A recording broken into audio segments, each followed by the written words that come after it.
Hello my dear youth, जिंदगी में रहना है सुखी तो ये 5 सबक हमेशा याद रखें। ऐसे बिल्कुल भी ना बने।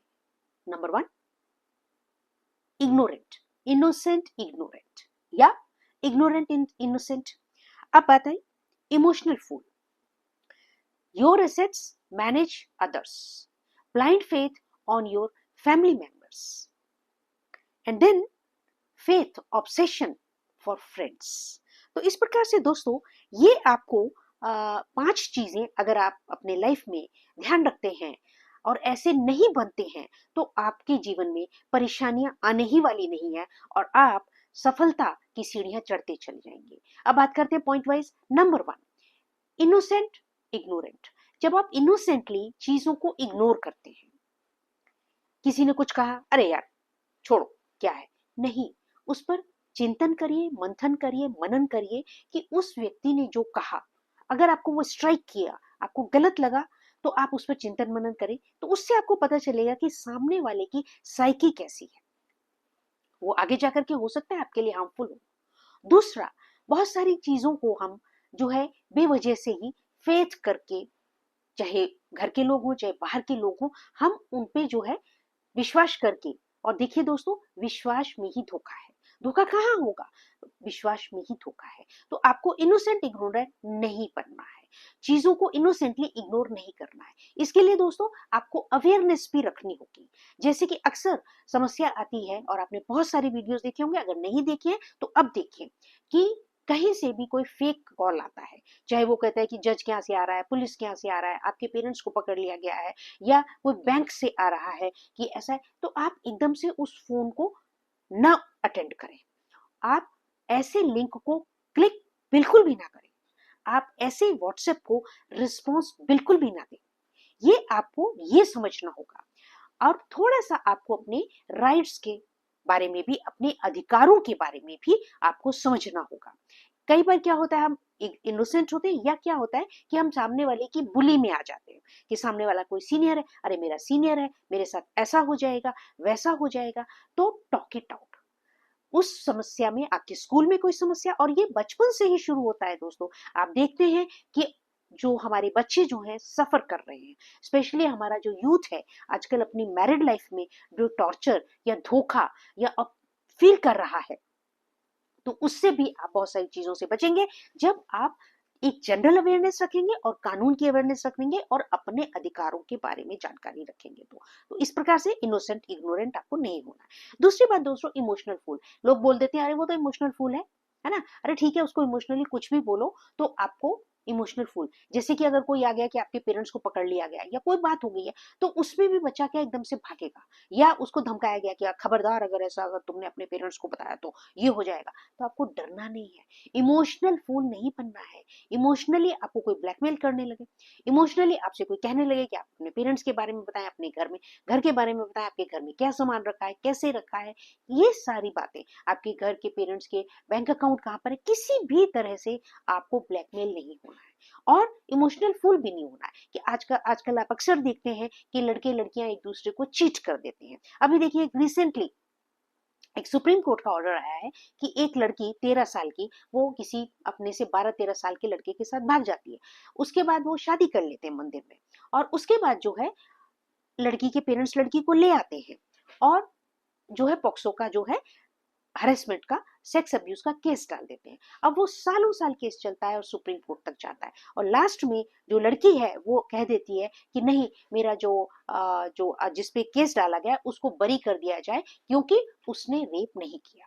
अब दोस्तों देखिए इसमें क्या हुआ कि वह लड़की इमोशनल फुल बनी, और कितना उसको टॉर्चर, और रीजन क्या वो बताती है कि मैं जो हूँ कानून से टॉर्चर हुई हूँ, मैं समाज से टॉर्चर हुई हूँ, इसलिए ये मेरा पति है, मेरे बच्चे का पिता है, इसको केस कोई नहीं फाइल होना चाहिए, इसको छोड़ दिया जाए। तो देखिए दोस्तों ये अजीब सी दास्तां। इसी तरह से हमारे लड़के बच्चे जो हैं वो भी सफर करते हैं। क्यों किया? क्योंकि वो इमोशनल फूल बन गए और अपना समय जो है वो लड़कियों के पीछे खराब कर रहे हैं, या लड़कियां हैं विजा विज है, या लड़कियां लड़कों से दोस्ती करके उन पर अपना समय खराब कर रही हैं। तो आपको इमोशनल फूल नहीं बनना है। अब बात रही दोस्तों आपके एसेट्स मैनेज अदर्स। अब आपके एसेट्स क्या हैं? अगर आप स्कूल में हैं तो आपका जो आपका जो बैग है, आपकी बुक्स हैं, आपके जो अप्लायंसेस हैं, आपके मोबाइल फोन हो सकता है आपके पास हो, या आपके पेंसिल बॉक्स है, पेन्स है, ये सारी चीजें उनको आप मेंटेन करें। आपको इमोशनली फूल नहीं होना है, कोई आपको कहता है अरे तू दे दे मैं तेरा दोस्त हूँ, ऐसा है नहीं। आपको अपने एसेट्स को खुद मैनेज करना है, अपने यूज के लिए रखना है। आप बचपन से इस चीज को शुरू करेंगे तो जीवन भर आप सुखी रहेंगे, क्योंकि ये फिर आपकी हैबिट में आ जाएगा। दूसरा, जो नॉलेज है, नॉलेज आपका जो ज्ञान है, जो है फ्री में दूसरों को मदद करना अच्छी बात है। अपने दोस्त को मदद करिए, उसकी हेल्प करिए, अगर उसे कोई समझ नहीं आ रहा है तो आप उसे बताएं, लेकिन अपनी नॉलेज को वेस्ट ना करें। और जो सर्टिफिकेट्स हैं आपके, आपने जो डिग्री डिप्लोमास लिए हैं, उनको आप स्वयं संभाल करके रखें। तीसरी बात, मनी सेविंग। अपनी मनी आप सेविंग के, जो आपको चाहे स्कूल में पॉकेट खर्ची मिलती है, चाहे आप जॉब में हैं, आप अर्निंग करते हैं, आप किसी भी रिश्तेदार को या किसी भी फ्रेंड को अपनी मनी ना दें। और इतना अगर हेल्प करते हैं तो सिर्फ इतनी करें कि अगर वो आपको रिटर्न ना करे तो आपको दुखी ना हो, आपका लॉस ना हो। इस बात का विशेष ध्यान रखें। फिर उसके लिए आपको कोर्ट कचहरी पर समय और अपना पैसा फर्दर खराब ना करना पड़े, इसलिए अपने धन को सेव योर मनी। देखिए, लोग अक्सर कहते हैं कि पैसा भगवान नहीं है। बिल्कुल ठीक है, लेकिन पैसा भगवान के बराबर ही है, क्योंकि पूजा भी हम बिना पैसे के नहीं कर सकते। किसी तीर्थ स्थान पे जाना है तो भी हम धन के बिना नहीं जा सकते आज के जमाने में। और सदियों से, हमेशा से ही जो है धन उपयोगी था और उसकी महत्वता थी। आफ्टर ऑल हमारा जीवन है तो धन हमें चाहिए ही चाहिए। चौथी बात दोस्तों, जो प्रॉपर्टी है, अगर आप कोई भी प्रॉपर्टी, फ्लैट, लैंड या कोई भी चीज, आप दुकान, कुछ भी मकान अगर आप खरीदते हैं तो उसके डॉक्यूमेंट्स पूरे लें, उसकी पूरी जांच पड़ताल करके लें, उसकी पूरी लीगल आप उसकी जो सेंटिटी है उसको जान करके लें, और उन डॉक्यूमेंट्स को स्वयं संभाल करके रखें। दूसरों को न दे, घर के लोगों को ना दे और दूसरों को ना दे। और आजकल तो देखिए डिजी लॉकर्स हैं, डिजिटल लॉकर्स हैं, तो आप अपनी वैल्यूएबल आइटम्स डिजी लॉकर्स में रख सकते हैं। इसमें हमारे बच्चे भी रख सकते हैं, चाहे आप टीनेजर हैं या बड़े हैं। और दोस्तों, क्लोथ्स एंड ज्वेलरी, इसका विशेष ध्यान रखें। दोस्तों, अक्सर ऐसा होता है कि क्लोथ्स एंड शूज जो हैं, या अपनी ज्वेलरी है, चाहे आर्टिफिशियल है, चाहे कॉस्टली है, सिल्वर उसकी है, ज्वेलरी है, गोल्ड की है, अक्सर जो है लोग अपने घर परिवार में या अपने आसपास में अपने फ्रेंड्स को या लोगों को पहनने के लिए दे देते हैं। ऐसा बिल्कुल भी ना करें, क्योंकि जब आप अपने क्लोथ्स दूसरे को देते हैं तो दूसरे की बॉडी का जो नेगेटिव ऑरा है वो भी उन क्लोथ्स में आएगा। फिर वो आपको, आपके ऑरा को नेगेटिव कर सकता है, वीक कर सकता है। तो आपको विशेष ध्यान रखना है, आपने इस तरह की चीजें अपनी ना देनी है ना लेनी है। ये दोनों ही बातें हैं, विज विज है। तो दोस्तों, इस प्रकार से अब बात करते हैं हम जो आपके फैमिली मेंबर्स हैं, ब्लाइंड फेथ। देखिए, भाई बहन सब अपनी जगह अच्छे हैं, माता पिता, लेकिन अगर कोई बात आपको कही जाती है कि ये ऐसा कर लो, तो उस पे आप प्रॉन्स एंड कॉन्स जरूर। जब आप बड़े हो गए हैं, आप जॉब में हैं या आपकी शादी हो चुकी है, शादी के लिए भी आपने ब्लाइंड फेथ, ये नहीं कि उन्होंने कहा इससे शादी कर लो तो आप कर लें, नहीं, आप अपना चॉइस रखें, अपनी सद्बुद्धि रखें, अपनी चॉइस को भी बताएं।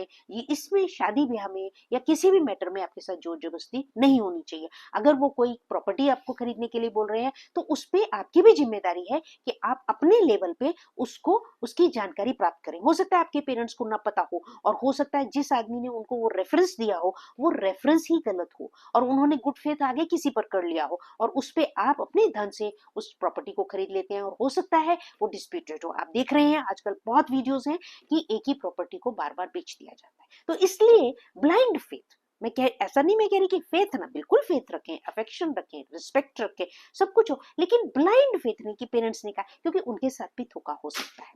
अब बात रही पांचवी है दोस्तों, फ्रेंड्स फेथ या ऑब्सेशन। कई बार अक्सर ऐसा देखा गया है कि बच्चों को या हमारे यूथ को या हमारे जो प्रोफेशनल्स हैं उनको अपने फ्रेंड सर्कल पे बहुत फेथ होता है। वो उनके साथ पार्टी करते हैं, हेल्प भी होती है, एक दूसरे की हेल्प भी होती है, एक दूसरे के साथ अपने सुख दुख शेयर करते हैं, परेशानियां बताते हैं। लेकिन दोस्तों, यही फेथ आपका, आपके लिए नुकसानदेह भी हो सकता है। अगर आप अपने बारे में, हो सकता है कल को आपका कोई कुलीग वो आपका कंपिटिटर बन जाए, आपकी वीकनेसेस, आपकी परेशानियों को ही वो एक्सप्लॉइट करने लगे। ऐसे ही घर परिवार में भी, ऐसे ही फ्रेंड सर्कल में। तो फेथ जो है ऑब्सेशन ना रखें, फ्रेंड फेथ के ऊपर उसका ऑब्सेशन ना हो आपको। इस प्रकार से दोस्तों अगर आप ये 5 सीख ले लेते हैं और ये आप 5 तरह के नहीं बनते हैं तो आपके लाइफ में ऑब्स्टिकल्स बिल्कुल नहीं आएंगे, आपको परेशानियां बिल्कुल नहीं आएंगी और आप अपनी सफलता की सीढ़ियां अपने विजडम से और अपनी मेहनत से आगे बढ़ते चले जाएंगे। Wish you all very very happy coming days, future for you guys. तो प्लीज इस वीडियो को ज्यादा से ज्यादा शेयर करें और इस बात को चिंतन मनन भी करें। Thank you, love you all.